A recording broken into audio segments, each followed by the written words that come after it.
اللہ ایسی ذات ہے یونس علیہ السلام کو مچھلی کے پیٹ میں 40 دن کھلایا. اللہ ایسی ذات ہے بنی اسرائیل کو 40 سال من و سلوہ آسمان سے کھلایا. اللہ ایسی ذات ہے حضرت مریم کو بغیر موسم کے پھل کھلایا.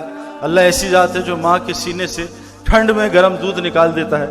اللہ ایسی ذات ہے جو گرمی میں ماں کے سینے سے ٹھنڈا دودھ نکال دیتا ہے. اللہ پہ پورا بھروسہ کرو, اللہ رازق ہے اور کوئی رازق نہیں. اور دوسرا حضرت محمد صلی اللہ علیہ وسلم کی پوری زندگی سیکھ لو, آگے مال اتنا ہے کہ ہم سنبھال بھی نہیں سکیں گے. صحابہ نے اللہ کی ذات پہ ایسا بھروسہ کیا کوئی کر ہی نہیں سکتا. حضرت ابن حذیفہ رضی اللہ عنہ آگ میں ڈالے جا رہے ہیں, بادشاہ نے کہا مجھ پہ ایمان لیا, رب چھوڑ دے اور اسلام کو چھوڑ دے. کہا نہیں چھوڑوں گا. بادشاہ نے آرڈر دیا ڈال دو ان کو. جب وہ آگ میں ڈالے جانے لگے تو ذرا سا رونا شروع ہوئے اور ذرا کانپ رہے تھے. تو وہ لوگ سمجھے کہ ابن حذیفہ رضی اللہ عنہ بہت قیمتی آدمی ہے, بادشاہ کو بلایا, ڈر گئے, آ جاؤ دعوت دو ان کو کفر کی. تو آ کے بادشاہ نے کہا کیا ڈر گئے؟ کہا نہیں. کہا کیوں, پر رو کیوں رہے ہو؟ کہا میں تو اس لیے رو رہا ہوں کہ میری ایک جان ہے, کاش جتنے جسم میں میرے بال ہیں اللہ اتنی جانیں دیتا, وہ ساری اللہ کے لیے قربان کر دیتا. تو بادشاہ نے اس کا کہا میں تجھے چھوڑ دوں گا, تیرے ساتھیوں کو تو میرا ماتھا چوم لے. حضرت ابن حذیفہ نے اپنے ساتھیوں کی جان بچانے کے لیے ماتھا چوما. تو مسلمان ایسے تھے, اللہ پہ پورا بھروسہ تھا اور حضرت محمد صلی اللہ علیہ وسلم کی زندگی سے محبت. اگر یہ دو چیزیں ہم کر لیں میرے پیارے, اپنے آپ کو اللہ کا پابند بنا لیں. اب اچھا اللہ سے تعلق کہاں بنے گا؟ مسجد میں جا کے. مسجد فرشتوں کا گھر ہے. تو میری آپ سب سے گزارش ہے والدین سے کہ 1 گھنٹہ, جیسے جم روزانہ جائیں گے تو مسل بنیں گے, تو جیسے روزانہ جم جاتے ہیں, جیسے روزانہ آفس جاتے ہیں, جیسے بچہ روزانہ گراؤنڈ جاتا ہے, ایسے ہی ہر مسلمان کو روزانہ پابند ہو کے دیکھو, آج صبح جم گیا کل شام کو جاؤں گا, اس سے مسل خراب ہوں گے, بنیں گے نہیں. آج صبح دوائی کھاؤں کل اپنی مرضی سے شام کو کھاؤں گا, اس سے علاج نہیں ہوگا. جیسے ڈاکٹر کی پرسکرپشن سے دوائی کھاتے ہیں. ہماری کرکٹ کی پچ ہے نا, پچ, اس میں اگر پانی دینے کا ٹائم ذرا سا 19-20 ہو تو پچ برباد ہوتی, صحیح نہیں ہوتی. تو میری آپ سب سے گزارش ہے, ابھی تو آپ کو پتہ ہے ہمارے پاس ٹائم ہی نہیں ہے. صبح 8 سے 5 دیتے ہیں دنیا کو, پھر 5 سے 8 20 بچوں کو. جیسے کھانا لگایا دسترخوان پہ سب کچھ کھا لیا, اور جو کچرا پڑا تھا وہ بلے کو ڈال دیا. تو 8 سے 5 دنیا کو دیا, 5 سے 8 20 بچوں کو دیا, اور 8 سے 9 رات کو کچرا اللہ کو ڈال دیا کہ اللہ بس یہی تیرے لیے بچا ہے. فی الحال بچا کچا وقت اللہ کو دے دیں, لیکن کوشش کریں روزانہ 1 گھنٹہ. کیوں؟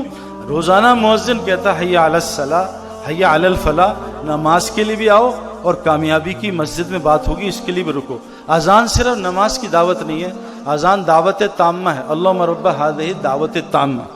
اذان ویسے بھی باہر کے لوگوں کے لیے ہے, اذان مسجد کے اندر کے لوگوں کے لیے نہیں ہے. اذان کا مقصد باہر کے زندگی بند کرانا, لوگوں کو مسجد کی طرف بلانا. تو پہلی چیز, کیونکہ ہم پانی کے ہیں, ہم انسان بننا چاہتے ہیں, اللہ کے بندے بننا چاہتے ہیں, ہمیں مسجد کو, کیوں کہ اللہ کی ذات پہ ایمان کیسے بنے گا؟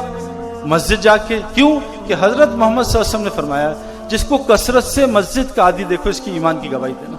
آپ یہ نہیں فرمایا جو ہر سال حج کرے اس کی ایمان کی گواہی دینا, کیونکہ ہر سال حج تو مشرکین بھی کرتے تھے. آپ نے یہ نہیں کہا جس کو نماز پڑھتے دیکھو 5 وقت کی اس کی ایمان کی گواہی دینا, منافقین 5 وقت کی جماعت کی نماز پڑھتے تھے.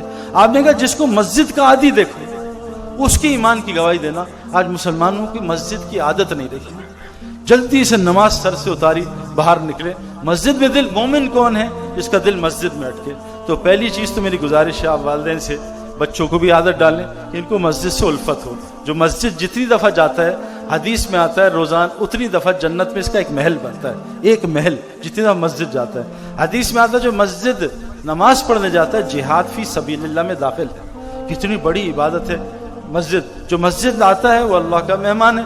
جو مسجد کا کھوٹا بن جاتا ہے, حدیث میں آتا ہے جب باہر دنیاوی کاموں سے جاتا ہے فرشتے اس کے ساتھ اس کی مدد کرتے ہیں. قرآن میں اللہ نے فرمایا جب مومن مرے گا فرشتے آئیں گے, وہ گھبرائے گا ڈرے گا, فرشتے کہیں گے ڈرو نہیں گھبراؤ نہیں, ہم تو تمہارے دنیا میں بھی دوست تھے, نظر نہیں آتے تھے, اب ہمیشہ وہ تمہارے دوست رہیں گے. وہی ایک چیز مسجد سے. دوسری چیز کہ اللہ نے ہمیں پانی سے مٹی سے بنایا. مٹی کی صفت ہے, مٹی پہ روزانہ محنت کرو خیریں نکالتی ہے. اسی سے زعفران نکلتا ہے, اسی سے گولڈ, اسی سے پلیٹینم, اسی سے ڈائمنڈ, اسی سے گولڈ, پھل سبزی سب کچھ مٹی سے. اگر ہم اپنے اوپر محنت کریں گے انسان بننے کی تو بہتر انسان بنتے جائیں گے اور اتنا اوپر نکل جائیں گے کہ فرشتے بھی ہمیں سجدہ کریں گے. خدا نہ خواستہ ہم نے انسان بننے کی محنت چھوڑی تو انسان اتنا نیچے گرتا ہے. پہلے عام جانور بنتا ہے, بکری بھینس, اپنا کھاؤ بس یار, دوسروں کو بھاڑ میں ڈالو. پھر انسان اور نیچے گرتا ہے. کیسے ہوتا ہے؟ وہ پھر شیر اور چیتا بھیڑیا بن جاتا ہے, دوسروں کو لوٹ کے کھاتا ہے. انسان اور نیچے گر جاتا ہے, وہ کیا بنتا ہے؟ سانپ بچھو بن جاتا ہے, لوگوں کو ڈستا ہے, اپنا کوئی فائدہ نہیں ہوتا. اللہ فرما رہے ہیں انسان ان سے اوپر نکل جاتا ہے. کیا فرمایا؟ کل انعام بل ہم عدل, کہ انسان جانور بن جاتا, نہیں اس سے بھی بدتر. تو میرے پیارو, اگر ہم نے اپنے اوپر انسان بننے کی محنت نہ کی تو ہم ایسے جانور بن جائیں گے, اس سے بدترین جانور کوئی نہیں ہوگا. اللہ نے انسان کو ایسے مادے سے بنایا, یا اعلیٰ سے اعلیٰ فرشتوں سے اوپر, یا بدتر سے بدتر بدترین جانور سے بدتر. تو اپنے اوپر انسان بننے کی محنت کرنی ہے. وہ حضرت محمد صلی اللہ علیہ وسلم نے وہ محنت شروع کی. اللہ نے شراب کا حکم 14 سال بعد نازل کیا, اور زنا کا حکم 14 سال بعد حرام ہوا, اور فرض حج جو ہے 22 سال بعد حج فرض ہوا, اور سود 22 سال بعد حرام ہوا. اللہ نے تدریجاً حکم اتارے.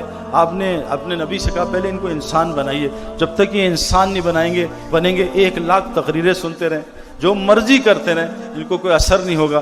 اس لیے میرے پیارو, انسان بننے کے لیے کیا ضروری ہے؟ مسجد کو وقت